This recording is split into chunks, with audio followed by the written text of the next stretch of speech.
40,000 written words, and we gave ourselves the longest written document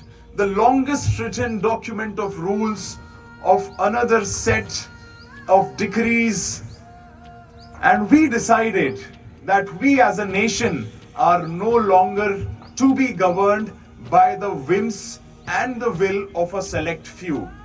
We will be governed by a document that our own representatives wrote for us. During the independence movement, we spoke about Purna Swaraj. Do you know what Purna Swaraj means? Can anyone tell me what Purna Swaraj is? Can anyone translate this into English? Purna Swaraj. Anyone? Anyone wants to raise their hand and tell me what Purna Swaraj is? That no longer will the king's son be the next king. No longer will rule be inherited. No longer will rule be passed on from one person to another. Rather, the collective will of the people will be our rule. The collective conscience of the people will be our rule. The collective resilience of the people will be our rule. The collective perseverance of the people will be our rule. And the rule will ensure that all of us are equal. Equality. The rule will ensure that all of us are free.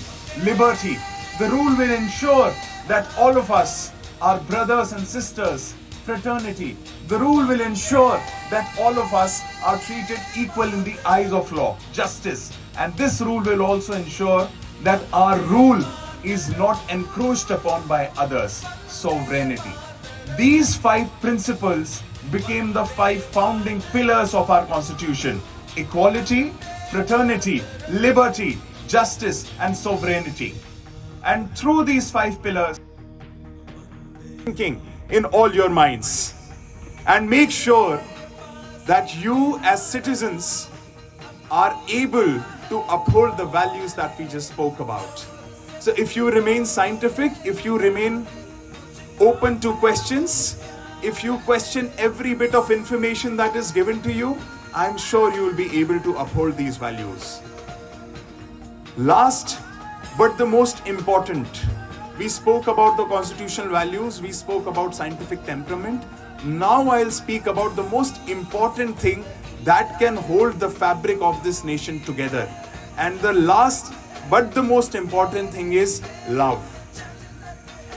Even if you are scientific, even if you believe in the values of the Constitution, if you do not share a deep sense of love to each and every fellow citizen, you cannot ensure that this country remains a republic 10 or 15 or 20